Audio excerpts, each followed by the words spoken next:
ఇతరుల కొరకే ప్రార్థన చేస్తున్నాం. హల్లెలూయా. అందుకనే దేవుడు మన కుటుంబాన్ని ఆరోగ్యదాయకంగా ఉంచాడు. ఎవరి కొరకైతే ప్రార్థన చేస్తూ ఉన్నామో వారి జీవితాల్లో దేవుడు కార్యం చేయడమే కాదు, నీ జీవితంలో కూడా ఏది అవసరమో దేవుడు ఇవ్వనెరిగిన వాడై ఉన్నాడు. ఒకవేళ నీకు ఒకసారి క్షమించానండి, 2 సార్లు క్షమించానండి, వినటం లేదండి, బడా బాధేస్తామండి. ఇది కాదండి. హల్లెలూయా. దేవుని వాక్యం చెప్తూ ఉంది, ఎన్నిసార్లు క్షమించాలంటే 70 ఏండ్ల మారుల మట్టుకు క్షమించాలంట. హల్లెలూయా. అంటే మన జీవితము అయిపోతుంది. అంతకన్నా ఎక్కువ బ్రతికే దాఖలాలు మనకైతే కనిపించట్లేదు. కాబట్టి 70 ఏండ్ల మారుల మట్టుకు క్షమించాలట. అంటే ఎంత ప్రేమ అండి. దీనికి నిదర్శనంగా నేను ఒక మాట చెప్తూ ఉన్నాను. ఇక్కడ చూసినట్లయితే గ్రహం స్టెయిన్ గారు, మనం వినే ఉన్నాం, ఇక్కడ ఒరిస్సా రాష్ట్రంలో లాస్ట్ ఇయర్ కూడా నేను చెప్పున్నాను. మరి ఆ గ్రహం స్టెయిన్ గారు తన కుటుంబంతో పాటు మిషనరీగా ఒరిస్సా రాష్ట్రంలో పరిచర్య చేయడానికి వచ్చారు. వారు పరిచర్య చేయడానికే కాదు, వారు డాక్టర్స్. ఏంటండి? డాక్టర్స్. ఏ డాక్టర్స్ అంటే లెపర్సీ, అంటే కుష్ఠ వ్యాధిగ్రస్తుల మధ్యలో ఉద్యోగాలు చేయటానికి, లేదా వారిని హక్కును చేర్చుకోవడం. మాకు చాలా ఉంది, మేము దేవుని సేవకు సమర్పించుకున్నామని భార్య భర్త 2 పిల్లలు వచ్చేసారు. ఎక్కడికి? ఒరిస్సా రాష్ట్రంలో ఒక ప్రాంతానికి. 3 పిల్లలు, అందులో 2 చనిపోయారు. హల్లెలూయా. అయితే వారు వచ్చినప్పుడు వారు తీర్మానించుకున్నారు అక్కడ సేవ చేయాలని. అక్కడున్న బ్రాహ్మణ్స్ ఏం చేశారంట తెలుసా? వీరు చేస్తున్న సేవ మంచిదే కానీ వీరు చేస్తున్న బోధ మాత్రము మంచిది కాదు. హల్లెలూయా. కాబట్టి వీళ్ళని ఏం చేయాలి?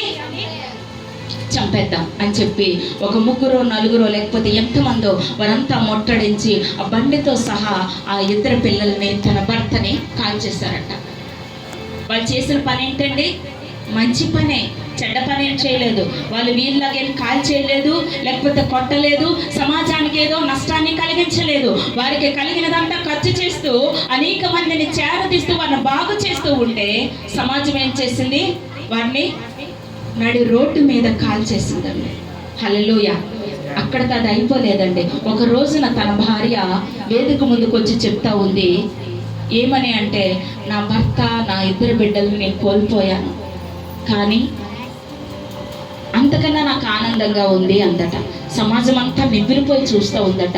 ఈమెంటి ఆనందంగా ఉందంటే, భర్త చనిపోయాడు, యవ్వన కాలం, పిల్లలు చనిపోయారు, 2 మగబిడ్డలండి, ఆడపిల్ల ఉంది, మగబిడ్డలు చనిపోయారు, అయినా ఇంకా ఆనందం అంటా ఉందేంటి అని ఆలోచించినప్పుడు ఆమె చెప్తా ఉంది, ఎవరైతే వారిని కాల్ చేశారో వారు ఆ ఎదురుగా నిలబడి దేవుని పరిచర్యలో వాడబడుతున్నారట. చప్పట్లు కొడుతూ దేవుని నామాన్ని మహిమపడతావా? హల్లెలూయా. అదండి ప్రేమ. నేను వారిని క్షమిస్తున్నాను, ఎందుకంటే నా యేసయ్య నన్ను క్షమించాడు, నేను వారిని క్షమిస్తున్నాను. క్షమాపణలో ఉన్న గుణం అది. నిజంగా నిన్ను వల్ల నీ పొరుగు వారిని ప్రేమించడం, నీకు హాని చేసే వారిని క్షమించడం, ఇది కదా నిజమైన క్రైస్తవ్యం. హల్లెలూయా. యేసయ్య మనకు మాదిరండి. ఆయన ఏదో చెప్పేసి వెళ్ళిపోలేదు, ఆయన చేసి మనకు చూపించారు. ఇంకా మదర్ తెరెసా కూడా ఈ మాటను బట్టే మన మధ్యలోనికి వచ్చి అనేక మంది పిల్లల్ని చేరదీసి వారికి పరిచర్య చేశారు. ఆవిడ ఒక రోజున ఫ్లైట్ స్టేషన్ దగ్గర ఆమె నిలబడి ఆ పిల్లల కొరకు అర్చిస్తూ ఉన్నారట. నా పిల్లలు ఆకలితో ఉన్నారు, ఏదైనా పెట్టండి అన్నప్పుడు ఒక ధనవంతుడు వచ్చి, ఏంటి చూడటానికేమో తెల్ల బట్టలు కట్టుకున్నావు, అడుక్కుంటున్నావా, సరే చేతులు చాపు అనంటే ఆమె 2 చేతులు చాపితే ఆ చేతిలో ఉమ్ము వేశాడంట. అప్పుడు ఆ మందట ఏమనలేదట. యేసయ్య ప్రేమ గుర్తుకొస్తా ఉంది. ఆ ఉమ్మును ఎలాగో తుడిచేసుకొని, అయ్యా నా కడుపు నిండింది, నా బిడ్డల కొరకు ఏమైనా పెట్టండి అందట. హల్లెలూయా. ఇది కదా క్షమాపణ. ఎవరో చూసుకోకుండా మన మీద ఉమ్ము వేస్తే మనం ఊరుకోం, కళ్ళు కనిపించవా అంటాం. తెలిసి చేసిన పనిని కూడా ఆ పెద్దమ్మాయి క్షమించగలిగింది. ఏ ప్రేమను బట్టి అంటారు? యేసయ్య ప్రేమను బట్టి. హల్లెలూయా. యేసయ్య ప్రేమ లోపల ఉంటే నువ్వు ఎలాంటి పరిస్థితినైనా నెగ్గగలుగుతావు, ఎలాంటి పాపినైనా క్షమించగలుగుతావు. నీకు హాని చేశారు కానీ నీవు క్షమించగలుగుతావు. హల్లెలూయా. ప్రేమించాను అంటూ మోసం చేసి నట్టిట్లో ముంచేవారు ఉన్నారు, కానీ యేసయ్య అన్నాడు, నేను ప్రేమించాను, నీ కొరకు రక్తం కాచాను, నీ కొరకు ప్రాణం పెట్టాను. నా ప్రేమలో ఏముంది? స్వార్థం లేదు. నా ప్రేమలో ఏమి లేదు, ఎలాంటి వ్యత్యాసం కూడా లేదు. అందరినీ ఒకే రకమైన ప్రేమతో ప్రేమిస్తున్నాను అని చెప్తూ ఉన్నారట ఆయన. హల్లెలూయా. ఇంకొక మాట, ఇందిరాగాంధీ గారు తన కుమారుడు సంజయ్ గాంధీ మరి ఆ ఫ్లైట్ యాక్సిడెంట్లో చనిపోయినప్పుడు చనిపోయి ఆమె చాలా బాధపడిందట. తనతో పాటు ఆ ఫ్లైట్ డ్రైవర్ క్రిస్టియన్ అంట. ఎవరండి? క్రిస్టియన్. అయితే సరే పరామర్శించడానికి వెళ్దామా అని చెప్పి ఆమె వాళ్ళ ఇంటికి వెళ్ళినప్పుడు ఆమె ఆ బిడ్డను పాత పెట్టొచ్చి అనేక మంది అనాథ పిల్లలకి వడ్డిస్తూ కనిపించిందంట ఆమె. హల్లెలూయా. అయితే ఇందిరాగాంధీ గారు నివ్వెరపోయారట.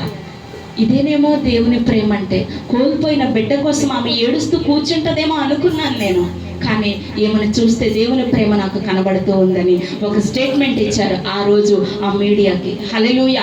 ఇలాగ ఎంతో మంది జీవితాలండి. ఈ క్షమాగుణం ఎక్కడి నుంచి వచ్చిందంటే ఆ దైవ నరుడైన యేసయ్య చేసిన ఆ త్యాగములో నుంచి వచ్చిన మాటే క్షమాపణ, ఫర్గివ్నెస్.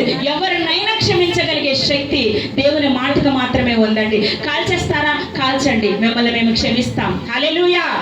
ఒకవేళ చంపేస్తారా? చంపండి, మిమ్మల్ని మేము క్షమిస్తాం. ఒకవేళ మాట రాకుండా చేస్తారా? చేయండి, మేము మిమ్మల్ని క్షమిస్తాం. హల్లెలూయా.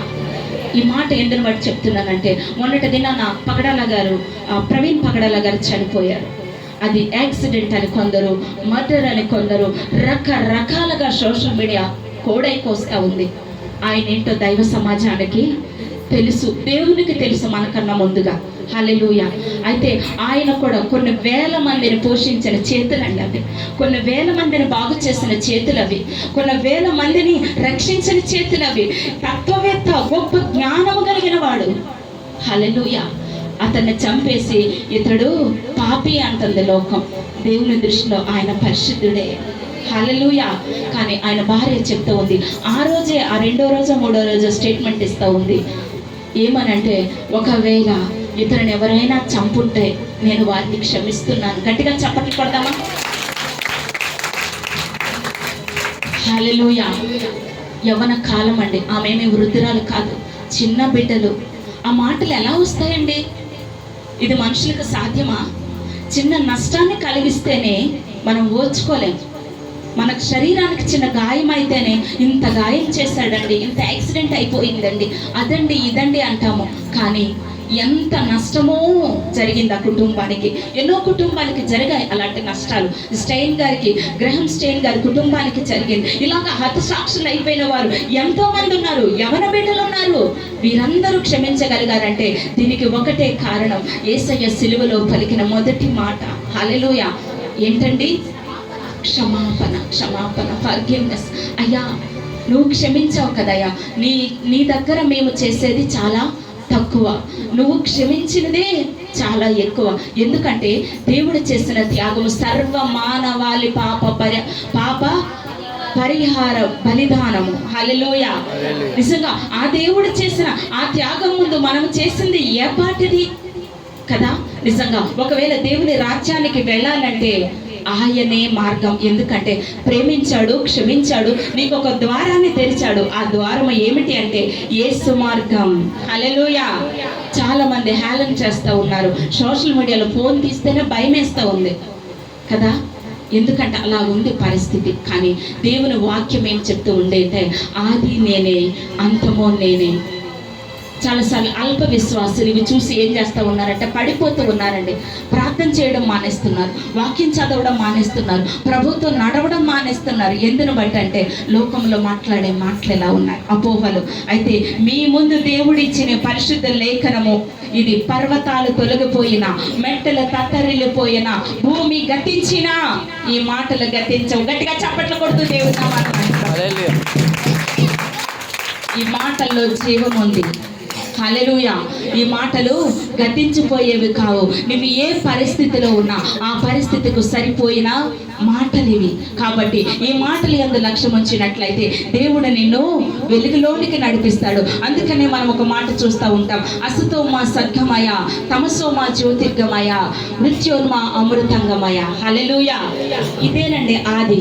ఇందులో ఏంటి భావము అంటే అసతోమయ సద్గం అంటే అసత్యములో ఉన్నాము, మమ్మల్ని సత్యంలోనికి నడిపించు ప్రభు. నీకు ఏదైనా అసత్యంగా అనిపిస్తే నువ్వు వాక్యాన్ని చదువు, దేవుడే నీకు సత్యాన్ని నేర్పిస్తాడు. సత్యం ఏంటో నీకు అర్థమవుతుంది, దేవుడు ఎవరో నీకు అర్థమవుతుంది. ఇక నువ్వు అసత్యంలోనికి వెళ్ళవు. రెండవదిగా తమసోమ జ్యోతిర్గమయ, మేము చీకట్లో ఉన్నామయ్యా. మా తల్లి మమ్మల్ని చీకట్లోనే గర్భము ధరించింది. హల్లెలూయా. ఆ చీకట్లోనికి వెలుగులోనికి తీసుకొచ్చింది ఎవరండి? ప్రభువైన యేసుక్రీస్తు మాత్రం. ఆయన అన్నాడు, నేను వెలుగై ఉన్నాను. యోహాను శుభవార్త 14వ వచనంలో ఈ మాటను మనం చూస్తాం.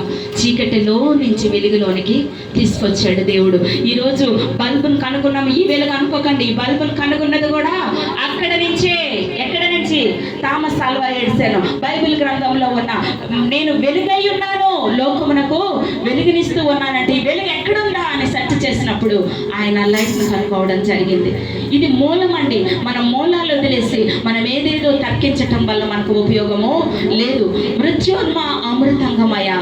హల్లెలూయా. నేను మరణములో ఉన్నాను, జీవములోనికి దాటించు ప్రభువా, నన్ను పైకి లేవనెత్తు ప్రభువా.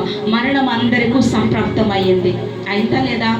ఒకరి నుంచి మరణం వచ్చింది, ఆ మరణము మరలా చివరి వరకు ఏలుబడి చేస్తూ ఉంది.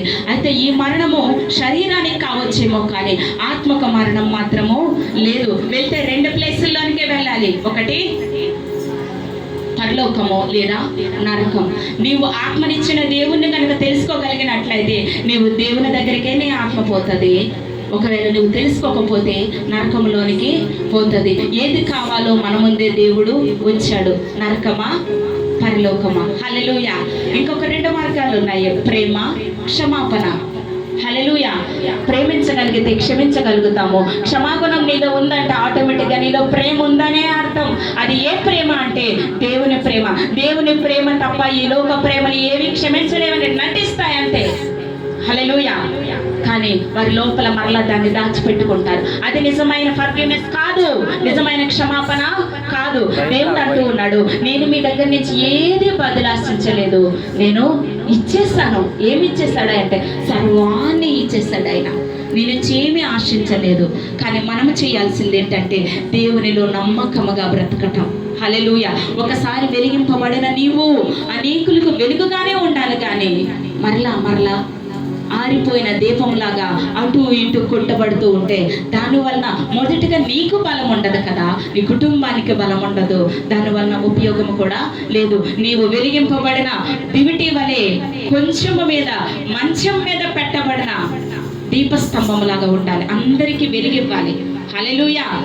అంతేగాని చీకట్లో మనము ఉండడానికి వీల్లేదు. ఆయన చీకట్లో నుంచి ఆల్రెడీ మనల్ని బయటికి తీసుకొచ్చారు. కాబట్టి అట్టి కృప దేవుడు మనందరికీ కూడా దయచేసి నడిపించును గాక. ఆమేన్.